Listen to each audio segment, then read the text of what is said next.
ইরানের হাতে বেশি ক্ষেপণাস্ত্র, ইসরায়েলের আছে অত্যাধুনিক আয়রন ডোম, তাহলে বেশি শক্তিশালী কে? উভয় দেশের শক্তি বিশ্লেষণ করে দেখা যায় প্রায় সব ক্ষেত্রেই ইরান ইসরায়েলের চেয়ে বেশি শক্তিশালী। কিন্তু ইসরায়েলের পাশে আমেরিকা সহ বিশ্বের প্রথম সারির কিছু শক্তিশালী দেশ রয়েছে, আর এইসব দেশের সহযোগিতা পেয়েই ইসরায়েল এতটা আগ্রাসী হয়ে উঠেছে। এমতাবস্থায় রাশিয়া, চীন, উত্তর কোরিয়া যদি ইরানের পাশে দাঁড়ায়, তাহলে হয়তো ভবিষ্যৎ প্রজন্ম ইতিহাসের পাতায় পড়বে যে ইসরায়েল নামক কোন দখলদার দেশের অস্তিত্ব মধ্যপ্রাচ্যে ছিল। বন্ধুরা, এখন আসল কথায় আসা যাক। চলুন আমরা জেনে নেই সামরিক শক্তির দিক থেকে ইরান ও ইসরায়েলের মধ্যে কোন দেশ কতটা শক্তিশালী। বিশ্বের 145টি দেশের মধ্যে সামরিক শক্তির দিক থেকে ইরান 14তম, পক্ষান্তরে ইসরায়েল 17তম অবস্থানে রয়েছে। ইরানে মোট জনসংখ্যা 8,75,00,000 আর ইসরায়েলে মাত্র 90 লক্ষের কিছু বেশি। ইরানে 4,11,00,000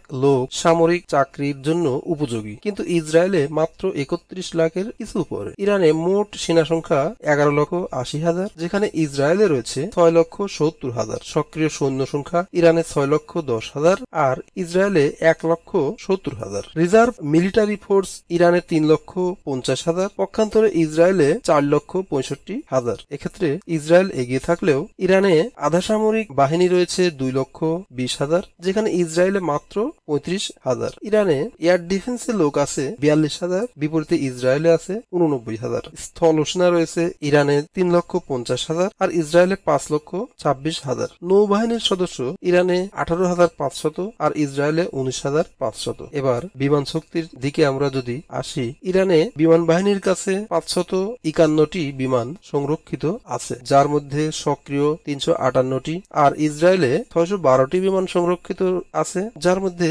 সক্রিয় রয়েছে 490টি। ইরানে 186টি যুদ্ধ বিমান রয়েছে, যার মধ্যে 121টি সর্বদা আক্রমণের জন্য প্রস্তুত থাকে, আর ইসরায়েলে 241টি যুদ্ধ বিমান, যার মধ্যে 193টি হামলার জন্য সর্বদা প্রস্তুত। এ বিবেচনায় বিমান বাহিনীর দিক দিয়ে ইসরায়েল ইরানের চেয়ে এগিয়ে। ইরানের 86টি পরিবহন বিমান রয়েছে, যার মধ্যে 56টি সক্রিয়, আর ইসরায়েলে রয়েছে 12টি, যার মধ্যে 10টি সক্রিয়। ইরানে ট্রেনার এয়ারক্রাফট রয়েছে 102টি, আর ইসরায়েলে রয়েছে 155টি। ইরানে 129টি হেলিকপ্টার রয়েছে, যার মধ্যে 84টি প্রস্তুত, আর ইসরায়েলে 146টি হেলিকপ্টার রয়েছে, যার মধ্যে 117টি প্রস্তুত। ইরানে 113টি অ্যাটাক হেলিকপ্টার রয়েছে, যেখানে ইসরায়েলে রয়েছে 48টি।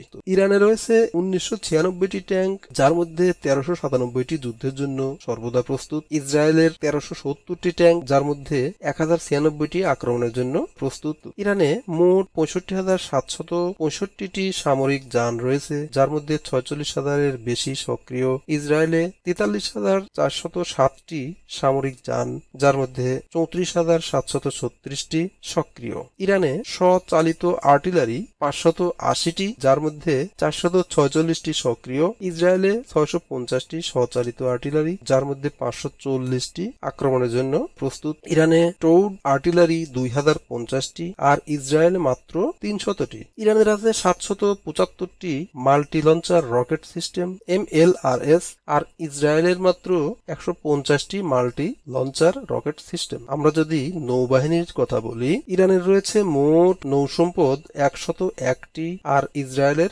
67টি। উভয় দেশের কোনো বিমানবাহী জাহাজ বা হেলিকপ্টার ক্যারিয়ার নাই, তাদের কোনো ডেস্ট্রয়ারও নেই। ইরানের 7টি ফ্রিগেট রয়েছে, ইসরায়েলের নেই। ইরানের 3টি করভেট আছে, ইসরায়েলের রয়েছে 7টি। ইরানে 19টি সাবমেরিন আছে, ইসরায়েলের আছে 5টি। ইরানে 21টি পেট্রোল ভেসেল আছে, আর ইসরায়েলে পেট্রোল ভেসেল 45টি। ইরানের আকাশ প্রতিরক্ষা ব্যবস্থা ইসরায়েলের চেয়ে দুর্বল। ইসরায়েলে রয়েছে আয়রন ডোমের মতো অনেক অত্যাধুনিক ও শক্তিশালী প্রতিরক্ষা ঢাল। ইসরায়েল এবং ইরানের কাছে এখন যেটা অপ্রকাশিত এবং অস্পষ্ট, সেটা হলো গোটা পৃথিবীর জন্য হুমকি স্বরূপ পারমাণবিক বোমা।